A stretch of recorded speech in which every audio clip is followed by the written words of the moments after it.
Imani Holt locked the silver coupon between the jaws of the fracture rig and pulled the restraint bar down with both hands.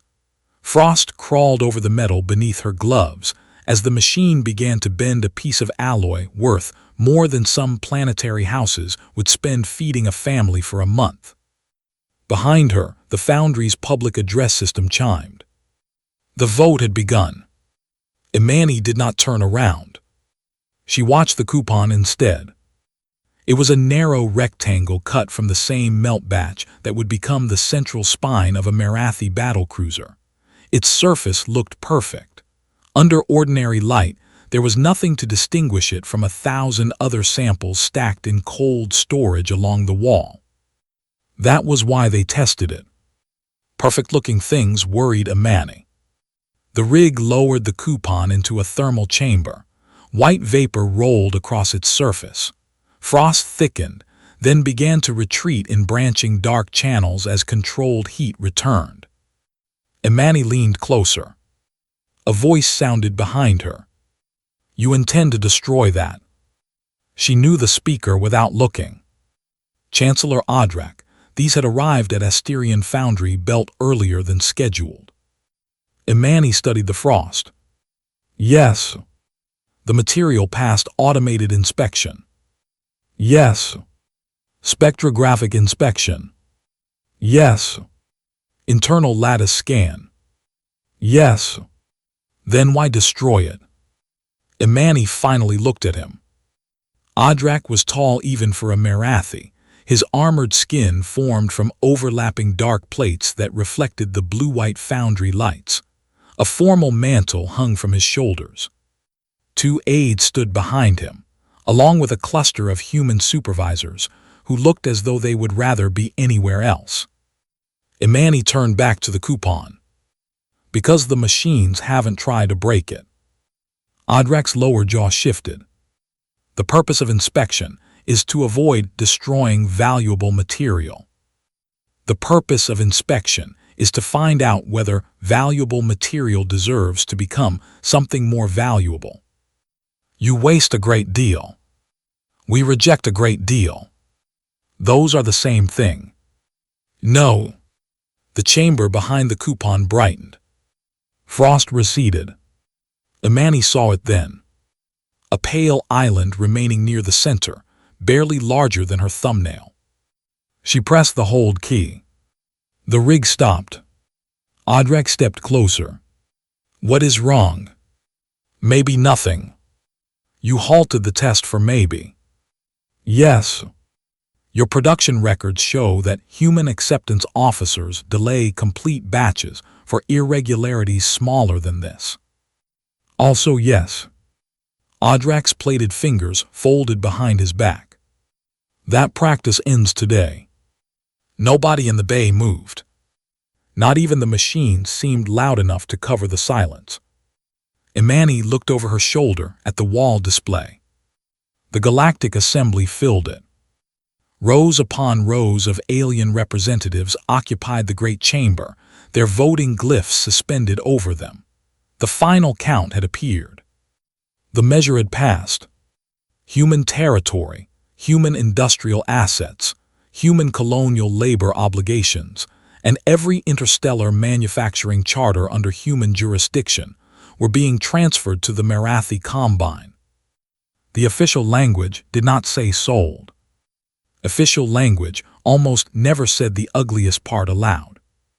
It said stewardship reassignment, development recovery, productive integration, transitional sovereignty. Imani read the result once. Around her, humans stared at the screen. Someone swore softly. Someone else lowered his head. One of the younger technicians stepped backward until his shoulders touched a coolant line. Odrak watched Imani. He expected anger, perhaps pleading, maybe defiance. Instead, Imani smiled. It was small, almost tired. Odrak's eyes narrowed. You find the ruling amusing? No. Then why are you smiling? Imani released the hold on the fracture rig. The coupon bent. For a heartbeat, it resisted. Then the metal split. The crack ran directly through the little island where the frost had lingered. Imani removed the broken halves. "Because," she said, "you just bought something you don't understand." Audrak did not dismantle human industry carelessly. That would have made him easier to oppose. He studied it. For days after the transfer, Marathi auditing teams moved through Asterion with the patience of surgeons. They opened records. They compared production hours. They measured labor. They measured scrap. They measured idle machinery. They measured inspection delays. They measured every minute that a finished component sat behind an acceptance seal instead of being installed. Imani attended every review. Not because Audrak trusted her, because he distrusted her too much to let her out of sight. The central audit room overlooked Asterion's main assembly cradle. Beyond the glass, the incomplete skeleton of a capital ship hung between enormous fabrication gantries. Welding arrays moved along its ribs like insects crossing a cathedral. Audrak stood beside a projection of the production schedule. "This is indefensible." Imani sat across from him. "Which part?"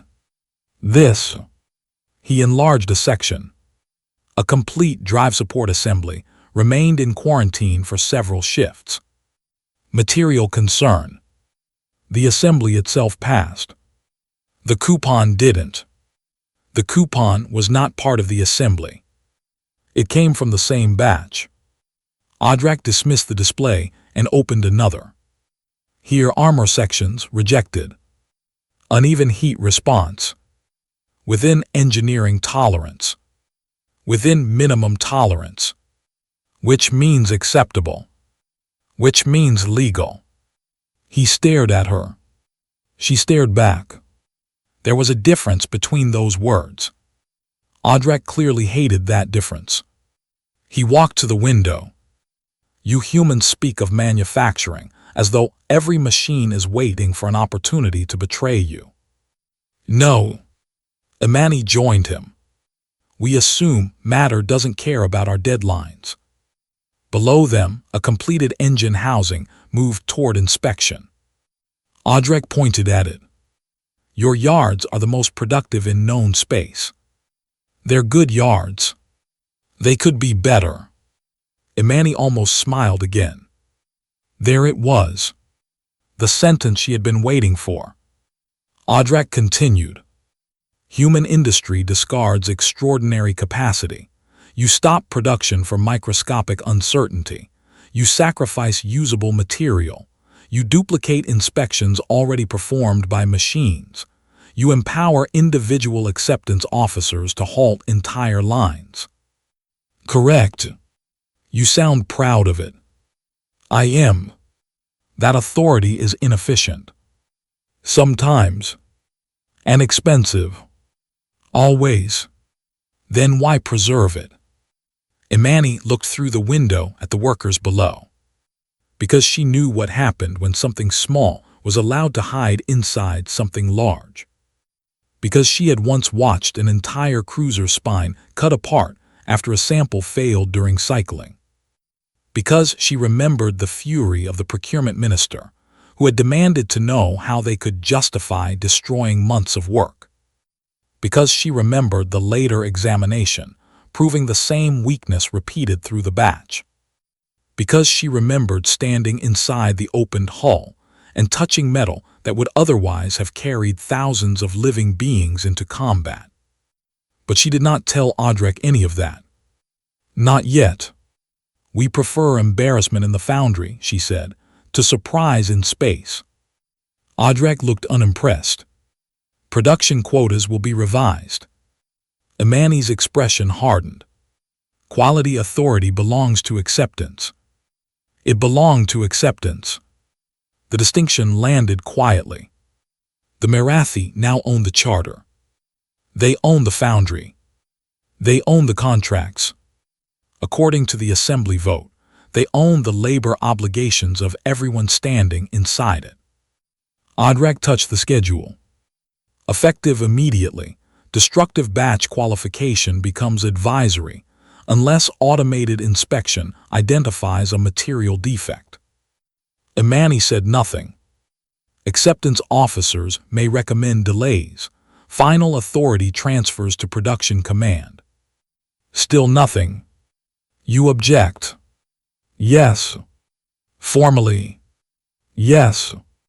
Your objection is recorded. Good.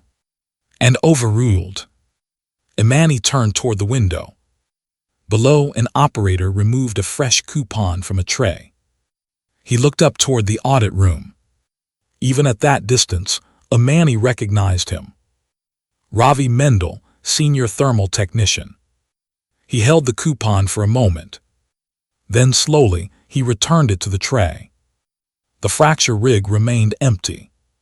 For the first time since Asterion had opened, a shipbuilding shift continued without anyone deliberately breaking part of what it had made. At first, Audrek looked brilliant. That was the worst part. Production accelerated almost immediately. No more waiting for destructive qualification cycles.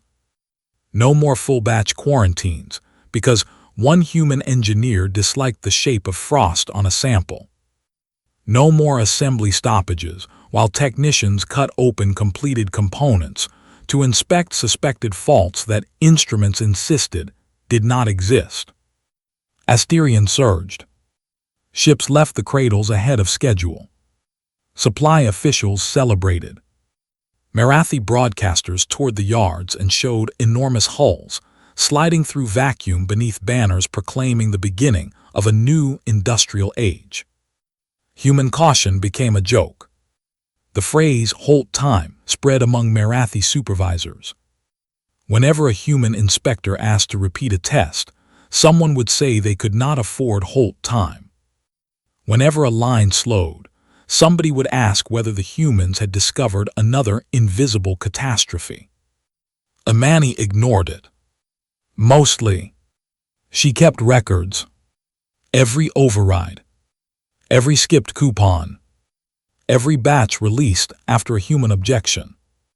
Every microscopic inconsistency no one else considered worth the delay. Audrek occasionally visited her office. It was not a large office. Imani had never wanted one. A scarred desk occupied one wall. Material samples filled shelves along another.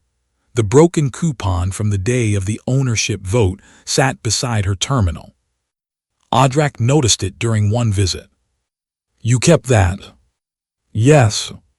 Why? It failed. That generally seems to be your reason for keeping things. Failures are generous. Audrek glanced at her. Meaning? They tell you something. He picked up one half. The fracture surface glittered beneath the light. A successful component tells you something as well. It tells you it survived what you asked of it. And failure. Sometimes it tells you what you forgot to ask. Audrek placed the sample down. You speak beautifully about broken metal, Engineer Holt. Meanwhile, our output has increased. I've seen the reports. By enough that several delegations which condemned the sovereignty transfer are now requesting manufacturing contracts. I've seen those too. You predicted disaster. No. You oppose the changes. That's different. Do you now concede that your methods were unnecessarily conservative? Imani leaned back. No. On what evidence? None yet. Audrek actually laughed. Not cruelly. Genuinely. You understand how irrational that sounds. Very. And it does not bother you. Less than being confidently wrong. His amusement faded. You are waiting for something to fail. No. Then what are you waiting for? Imani looked toward the broken coupon. For reality to stop being polite. It did several weeks later. The message arrived during the middle of a production review. A Marathi frontier group had encountered hostile forces near a disputed transit corridor. Nothing unusual. Nothing catastrophic. A border clash. The sort of engagement fleets train for constantly. Adrak barely looked at the first report. The deployed group included several newly commissioned ships from Asterion. For the Marathi, that made it an advertisement. Their crews had trained well. Their weapons were modern. Their ships were fresh from the fastest production cycle Asterion had ever achieved. Adrak ordered the engagement data routed to the review room. Imani watched beside him. The opening minutes looked excellent. New Marathi cruisers accelerated hard. Formations held. Targeting remained stable. Their opponents withdrew toward the corridor boundary. One Marathi captain reported exceptional drive response. Another praised the new construction program. Adrak gave Imani a sideways glance. She did not react. Then one drive mount drifted.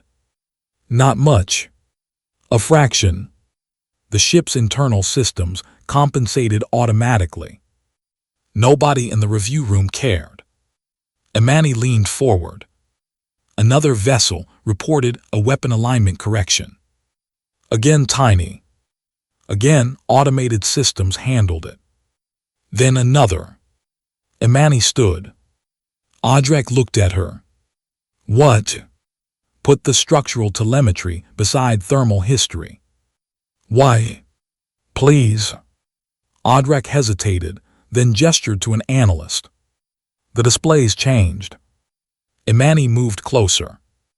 A familiar pattern was forming. Not identical. It could not be identical at this scale. But stress had shapes. Heat had memory. Metal did not speak exactly. It answered. And Imani had spent her life learning how to ask. A cruiser fired a heavy forward volley. Its targeting ring shifted out of tolerance. Weapon safeties engaged. The ship remained intact. Its crew remained safe. But its primary battery became unavailable. Another vessel attempted a hard turn. One engine cluster throttled down automatically after alignment sensors disagreed. A third ship reported vibration inside its dorsal structure. The fleet commander ordered the new vessels to reduce load. The hostile formation noticed. It turned back. Adrak's jaw tightened. Sabotage. Imani looked at him. No. You cannot know that. I can know I didn't do it. I said sabotage, not you. And I'm telling you not to waste time looking for an enemy inside the software. More alerts appeared. Nothing exploded. No ships vanished in fire. That almost made it worse. The vessels simply became less capable exactly when capability mattered most. Their commanders reduced acceleration. Weapons crews lowered firing rates. One ship abandoned pursuit because structural monitoring could no longer guarantee alignment under combat loads. Adrak stepped toward the communications console. Order them out. The analyst stared at him. Chancellor. Withdraw the newly commissioned vessels behind the reserve line. Imani's gaze moved to another section of the display. The reserve line was composed mostly of older ships. Human-qualified ships. Ships built before the transfer. Ships whose batches had been frozen, bent, cracked, reheated, cut open, rejected, rebuilt, delayed, cursed at, inspected again, and released only after someone like Imani was willing to sign her name beneath them. The older ships accelerated. Their drives held. They moved between the withdrawing vessels and the returning hostile formation. No heroic charge. No impossible maneuver. They simply remained capable of doing what their commanders asked. Again. Then again. Then again. The frontier group stabilized. The hostile force broke contact, rather than engage a line that was no longer weakening. The battle ended without glory, which was fine. Imani had always preferred ships coming home to ships becoming legends. Audrek stared at the display long after the final hostile contact disappeared. Then he turned toward her. "What did you do?" The room went silent. Imani's eyes hardened. "Nothing. These ships came from your yards." "Your yards? You designed them. Your supervisors changed how they were accepted." Audrek stepped closer. "Are you telling me human personnel knowingly allowed defective warships to launch?" "No." "You recorded objections?" "Yes." "You believed there was a risk?" "Yes." "And you let them leave?" "You removed my authority to stop them." His plated jaw flexed. "You could have refused. You bought the right to call refusal disobedience." The words hit harder than if she had shouted. Audrek glanced around the room. Marathi officers, human engineers, analysts, supervisors. Everyone had heard. Imani continued before he could answer. "You wanted output. You got output. Now stop trying to turn the result into sabotage because sabotage would be easier." Audrek's voice dropped. "Easier than what?" "Being wrong." The investigation began immediately. Marathi security teams searched production software. Nothing. They audited navigation code. Nothing. They checked for altered alloys, corrupted fabrication instructions, falsified inspections, malicious maintenance routines. Nothing. Human workers were questioned. Nothing. Imani cooperated with every investigation. That irritated Audrek more than resistance would have. She gave him access to everything. Her records, her objections, her test archive, her office, her personal terminal, even the broken coupon. No conspiracy emerged. No hidden command. No human hand had reached across space and harmed the fleet. 3 days after the engagement, Audrek entered the qualification laboratory alone. Imani was waiting. The lab had been quiet since the transfer. The fracture rig stood unused along the wall. Thermal chambers remained sealed. Stacks of untested coupons sat in storage trays. Audrek looked at them. "So this is your answer?" "No." Imani held out one of the untested coupons. "This is the question." He did not take it. "You are enjoying this." That angered her. For the first time since the vote, truly angered her.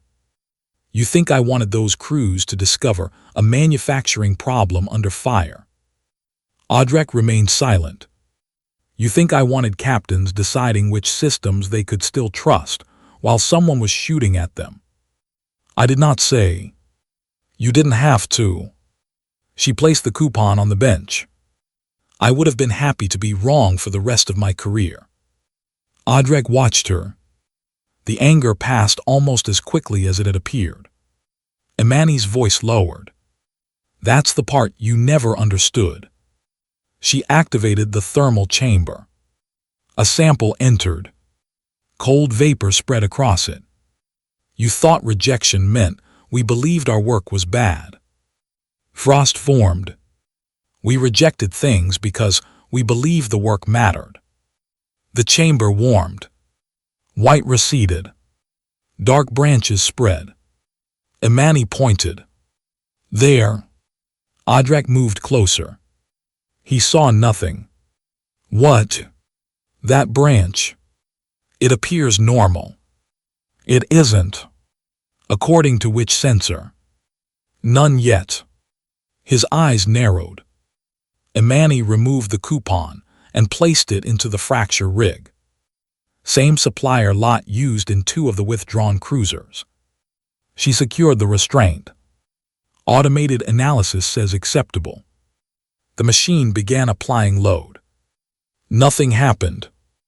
Audrek watched the stress indicators climb. Still nothing. Then came a faint sound. Tick. Audrek tilted his head.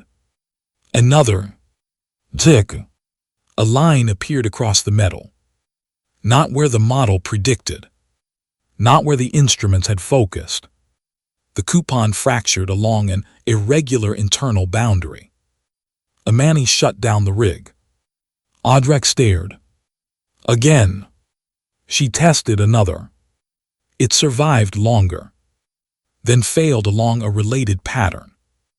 A third bent without breaking, but remained permanently distorted beyond the tolerance the predictive model had expected. Audrek walked toward the stored trays. How many batches? We don't know. You have production records. We have records of what entered the yards. You recorded objections. I recorded what worried us. You removed the process that told us whether the worry mattered. Audrek turned sharply. Then test them now. All of them. Yes. Amani looked through the glass wall toward the immense foundry outside. Construction was still moving. Hull sections were being joined. Reactors assembled. Drive supports transferred. Ships built from batches that had passed every automated examination demanded by Marathi authority. Ships that looked perfect. Audrek followed her gaze. For the first time, Amani saw something change in him. Not fear. Something more useful. Uncertainty. How long, he asked. Long enough. That is not an answer. It is the only one I'm giving you, until the material gives me a better one. Production cannot simply stop. Amani looked at him. No, it can. Audrek stared through the glass again. Every moving line suddenly meant something different. Before the frontier engagement, motion had meant efficiency. Now every completed component was another unanswered question, moving closer to becoming a ship. The Chancellor reached for his communicator. His hand stopped halfway. He looked at Amani. If I halt the yards and you are wrong, you lose time. And if I don't? Amani did not answer. She did not need to. Audrek activated the communicator. His voice carried through Asterian.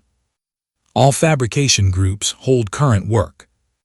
Across the enormous shipyard, machinery began slowing. Do not advance any unqualified critical assembly. Gantry stopped. Robotic arms locked in place. Transport rails went still. The half-built capital ship outside the lab hung motionless. Audrek drew a slow breath. Production is suspended pending human acceptance review. For several seconds there was no sound except the cooling fracture rig. Amani looked at him. The man who had bought humanity to stop humans from saying no had just ordered the largest human foundry in known space to stop. The assembly summoned them soon after. This time, Amani did not stand behind anyone. She walked beside Audrek into the chamber. Delegates filled the tiers. The ownership transfer remained legally active, but its political support had begun dissolving. Not because the galaxy had suddenly developed a conscience. Amani wished conscience worked that quickly. No. They were frightened. Some had ships under construction at Asterian. Others had fleets built there years earlier. Others depended on human yards elsewhere. Everyone wanted to know the same thing. Were their ships safe? A senior delegate demanded an answer before Amani had even reached the central platform. Audrek moved toward the speaking position. Then stopped. He looked at her. You explain it. Amani stepped forward. The chamber quieted. She could feel the weight of attention from species that had barely noticed humanity before voting away its sovereignty. She hated that this was what it took. A holographic image appeared behind her. Not a fleet map. Not a secret weapon. A broken piece of metal. The first coupon. The one she had fractured while the vote was being announced. Several delegates shifted in confusion. Imani held its real counterpart in her hand. This came from a batch of structural alloy produced before the sovereignty transfer. She rotated it. Every automated inspection passed. Another image appeared. The frost pattern. One human acceptance engineer disliked this. A few sounds moved through the chamber. Not laughter. Not quite. But disbelief.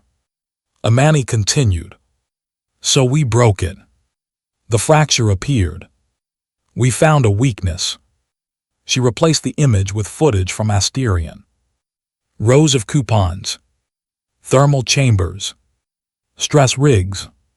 Rejected components being cut apart. Human shipbuilding has always included destructive qualification. We do not only examine what we intend to install, we manufacture witnesses from the same batches and hurt them on purpose. Audrek stood to one side, silent. Imani showed production data from after the transfer. The disappearance of qualification holds. The reduction in rejected batches. The dramatic increase in output. Then the frontier telemetry. The room grew still. The Marathi did not discover that human yards were slow. Imani looked across the chamber. They discovered why. A delegate called from the upper tier. Did human engineers intentionally weaken the new vessels? No. Did you place hidden failure mechanisms within them? No. Can humanity remotely disable them? No. Then how do you explain the timing? Imani looked toward Audrek. He gave the smallest nod. Not permission. Acknowledgement. She turned back to the chamber.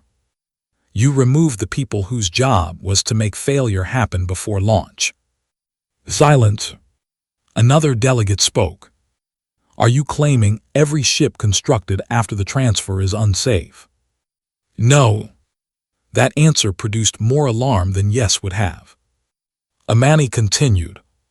Some may be excellent, some may serve for decades, some may contain weaknesses we have not discovered. The point is that right now, you don't know which is which. The chamber erupted. Voices layered over one another. Demands. Accusations. Questions. The moderator called for order. Imani waited. Eventually the noise faded. A military representative stood. Humanity supplied much of the Council's naval construction capacity. Are you suggesting our existing fleets depend upon this method? Imani studied him. This was the moment. The sentence in the title of history, though none of them knew it yet. She lifted the broken coupon. We built your entire battle line. The chamber froze. Imani let the words settle before continuing. Not every hull, not every weapon, not every engine, but human yards built enough of the ships you trust that our methods became part of what you think a warship is. No one interrupted. You thought we sold you metal. She lowered the coupon. We sold you confidence. Behind her appeared images of older ships from the frontier engagement holding formation, while the new vessels withdrew. Confidence that a drive mount would remain aligned when a captain demanded more than training conditions ever had. Another image. Confidence that armor would behave the same way in battle as it did during inspection. Another. Confidence that the ship could be frightened, heated, twisted, accelerated, struck, repaired, and asked to keep going. Imani looked up toward the delegations that had voted yes. You counted how many hulls our yards produced. Her voice stayed quiet. You counted how much alloy we discarded. She lifted the broken sample again. You counted every piece we broke. She looked toward Audrek.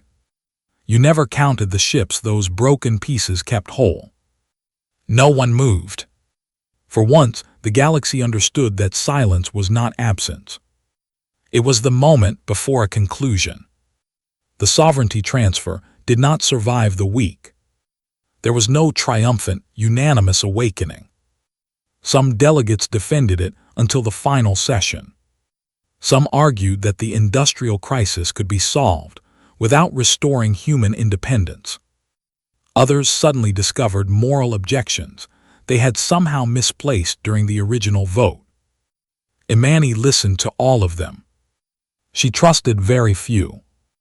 Audrek surprised her. When the Marathi delegation rose, the chamber expected another defense of acquisition. Instead, Audrek requested termination of the transfer. Not suspension. Termination. A Marathi aide beside him visibly stiffened. Audrek continued anyway. The Combine acquired human industrial authority under the belief that ownership of productive assets would transfer productive competence. His gaze briefly found Imani.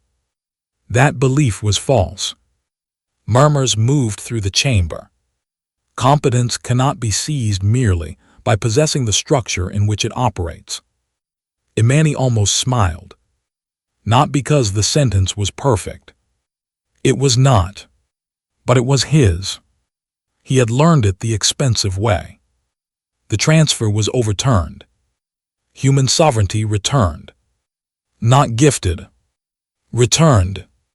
There was a difference. Weeks later, Imani stood once more inside Asterian's qualification laboratory. The foundry was ready to restart. Human acceptance authority had been restored. Several rushed ships remained docked for inspection. Others had already passed new qualification reviews. Some components had been rejected. A great many had not. Audrek stood near the fracture rig. He had no political reason to be there anymore. The Marathi no longer controlled Asterian. Imani had asked why he came. He had answered that there was something he wished to see completed. So he watched. Ravi Mendel carried in a fresh coupon. It had been cut from the first new production batch certified under restored human authority. Beautiful metal. Clean surface. Perfect readings. Imani placed it inside the thermal chamber. Frost spread. Then retreated. No strange island remained. No crooked branch disturbed the pattern. She removed the sample and locked it into the fracture rig. Audrek watched carefully. Everything says it is good. Everything so far. And you are still going to destroy it. Yes. Even after what happened. Especially after what happened. Imani pulled the restraint bar. The rig strained against the coupon. The metal bent. Held. Bent farther. The load climbed. Then, at the point the qualification specification demanded, the sample finally broke exactly where the model predicted. A clean fracture. A good failure. Imani examined both halves. Then she smiled. Not the smile she had worn when the galaxy voted to sell humanity. That smile had carried anger. This one carried relief. She signed the acceptance record. Outside the laboratory, Asterian began to wake. One gantry moved. Then another. Fabrication arms unfolded. Transport rails hummed. Lights swept along the unfinished hull, suspended in the main cradle. The free human shipyard resumed building warships. But the first thing it had produced after getting its freedom back was not a weapon. It was not an engine. It was not even a part anyone intended to keep. It was a small piece of metal made for one purpose: to be broken before anything larger had to be.